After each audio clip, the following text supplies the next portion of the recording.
Hello दोस्तों, मेरा नाम है चेतन और आप सभी का स्वागत है हमारे चैनल चेतन नैरर्स पर। और आज हम नोइंग द अननोन के एपिसोड नंबर 20 को नैरेट करेंगे। और अगर तुम्हें ये वीडियो पसंद आती है तो वीडियो को एक लाइक कर देना। तो चलो अभी जल्दी से नरेशन को शुरू करते हैं।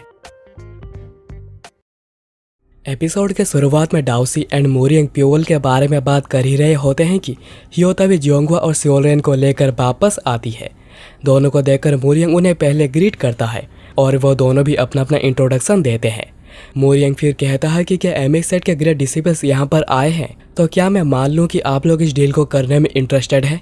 तो जियोंगवा कहती है कि यह सब तो नेगोशिएशंस के ऊपर ही डिपेंड करता है, पर अगर वो अपनी स्पीडू से उन्हें धोखा देने की कोशिश करता है तो पूरे ब्लैक क्लाउड कॉर्प्स को इसकी कीमत चुकानी पड़ेगी।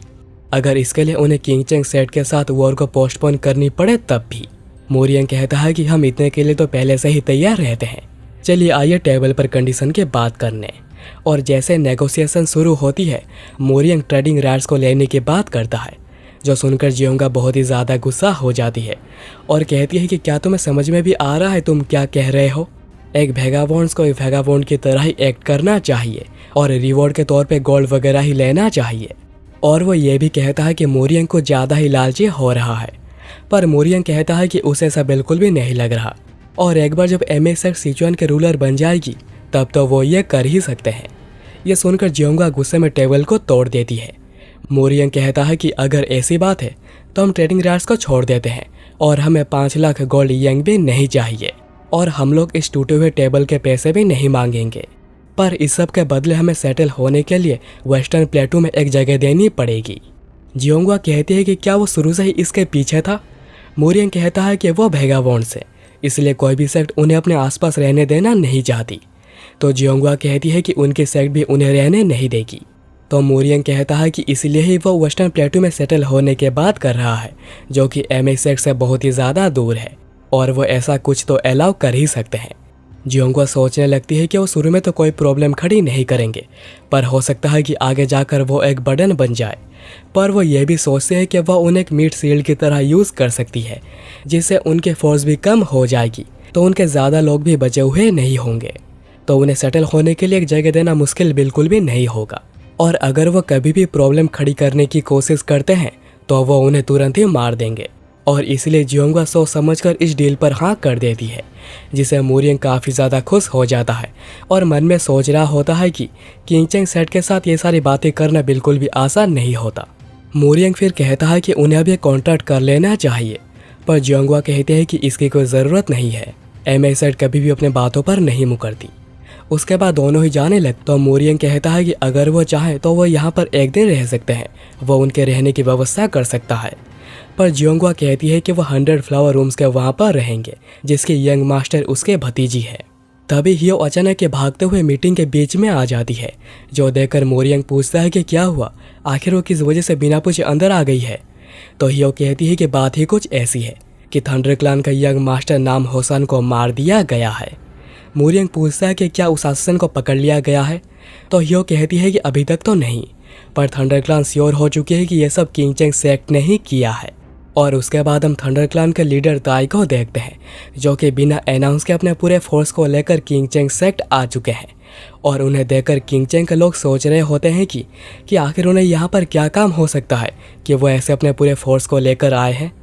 तो फिर किंग चेंग के लीडर सामने आते हैं और कहते हैं कि बताइए बात क्या है, आखिर आप यहाँ पर करना क्या चाहते हैं। तो ताई कहते हैं कि यह बात तो मैं आपसे पूछना चाह रहा हूँ। जो सुनकर लीडर कहते हैं कि पूरी बात बताइए और आखिर आप इस कॉफिन को लेकर यहाँ पर क्यों आए हैं। तो ताई कहते हैं कि इस कॉफिन के अंदर मेरे डिसिपल नाम होसान की बॉडी है। लीडर कहते हैं कि उन्हें ये सुनकर काफ़ी बुरा लगा, पर आखिर वो ये सब क्या कर रहे हैं और आखिर उनके सेट को इससे क्या लेना देना। ताई गुस्से में कहते हैं कि क्या आपको नहीं पता है कि हम लोग यहाँ पर क्यों आए हैं। और वह कॉफिन को खोलकर दिखाते हैं और हम देखते हैं कि होसान के बॉडी में किंग चेंग सेट की सीक्रेट टेक्निक 72 स्वॉर्ड वेब्स का निशान है। और ये देखकर लीडर भी सोच में पड़ गए थे, क्योंकि ये है तो 72 स्वॉर्ड वेब्स के निशान ही। ताई फिर कहते हैं कि क्या वह अभी भी एक्सक्यूज ही देते रहेंगे कि उनके डिसिपल की डेथ नहीं हुई है उनके सीक्रेट टेक्निक की वजह से। और वो ये भी कहते हैं कि इसका बस एक ही मतलब है कि इसका कल्प्रिट किंग चेंग सेक्ट है।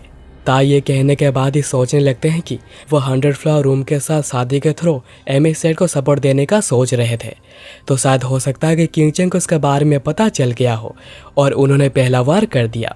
पर लीडर यहाँ पर कह रहे होते हैं कि लीडर ताई आप पहले शांत हो जाइए।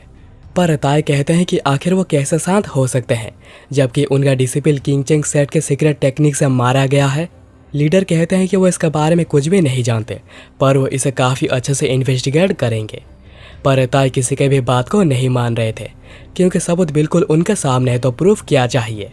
तभी पीछे से सीनियर ब्रदर बड़े गुस्से में आगे आते हैं और कहते हैं कि आखिर ताई ऐसे बिहेव कैसे कर सकते हैं जबकि वो यहाँ पर अनअनाउंस्ड आए हैं। लीडर उन्हें रुकने को कह तो रहे थे पर सीनियर ब्रदर नहीं रुकते और ताई के ऊपर थंडरस्टॉर्म पाम का यूज़ करते हैं जिससे कि ताई रोक नहीं पाते और नीचे गिर जाते हैं और वो थोड़ा घायल भी हो गए थे।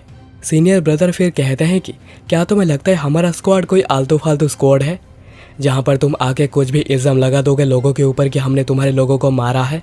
लीडर आगे आकर सीनियर ब्रदर को रोकते हैं और कहते हैं कि आखिर वो ऐसा हमला क्यों कर रहे हैं। तो सीनियर ब्रदर कहते हैं कि अगर हम उन्हें ऐसे अटेंशन दे देंगे तो हम लोग यहाँ पर पूरे हंसी के पात्र बन जाएंगे और उन्हें जल्द ही न्यूट्रलाइज करने के बाद उन्हें असली बात क्या है वो पता चल जाएगी और वो ये कहकर जाने लगते हैं। लीडर सोच रहे होते हैं कि वो काफ़ी ज़्यादा चेंज हो गया है, काफ़ी गुस्सैल और रेकलेस हो गया है। पहले वो काफ़ी गुस्सैल तो था पर वो कभी रेकलेस नहीं था। फिर वो ताई की ओर देखते हैं जिनकी हालत थोड़ी बिगड़ने लगी थी। ताई कहते हैं कि क्या किंग चेंग सेट पहले से एम कर रही थी कि अगर किसी भी दिन किसी भी तरीके से किसी ने ऑब्जेक्शन देने की कोशिश करी तो वो उसे ऐसे ही ऑपरेस कर देंगे। और वो ये सब कहते हुए ही बेहोश हो जाते हैं। लीडर फिर अपने आदमी को कहते हैं कि लीडर ताकि उठते ही उनसे बात करो पर उससे पहले उन्हें यहाँ पर रहने के लिए एक जगह की व्यवस्था करो। और फिर वो अपने दूसरे आदमी चियोंगयोप को कहते हैं कि उसे चेंगडू जाना पड़ेगा क्योंकि उन्हें लगता है कि वहाँ पर कुछ तो गड़बड़ है और चियोंग चेंगडू जाने के लिए निकल जाता है। उसके बाद हम दो लोगों को देखते हैं जो कि बात कर रहे होते हैं कि क्या किंग चेंग सेट ने सच में नाम हुसैन को मारा है क्योंकि मार्शल आर्ट्स को इजीली फेंक किया नहीं जा सकता और मार्शल आर्ट्स जितने सुपीरियर होता जाता है उनके ट्रेसेस उतने ही अलग होते जाते हैं और 72 स्वॉर्ड वेब्स के ट्रेसेस को इमिटेट किया नहीं जा सकता है। तो शायद ऐसा हो सकता है कि किंग चेंग सेट ने ही नाम हुसैन को मारा हो। और अगर चीज़ें इसी रेट से चलती रहती हैं तो एंटायर चेंगडू में ही खून की नदियाँ बहने लगेंगी। उसके बाद हम प्योवोल को देखते हैं जो कि एक टेबल पर बैठा हुआ था और सियोना आकर उसे पूछती है कि आखिर उसने ये क्या किया है। तो प्योवोल कहता है कि वो क्या कहना चाहती है। तो सियोना कहती है कि आखिर उसने कैसे थंडर क्लैन के नाम हुसैन को मारा है कि थंडर क्लैन को लग रहा है कि इसका कल्प्रिट किंग चेंग सेट है। तो प्योवोल कहता है कि उसे इसके बारे में नहीं पता। तो सियोना कहती है कि तो क्या तुमने उसे नहीं मारा है। तो प्योवोल कहता है कि क्या ही फर्क पड़ता है कि आखिर किलर कौन है, ज़रूरी यह है कि वो मारा गया है।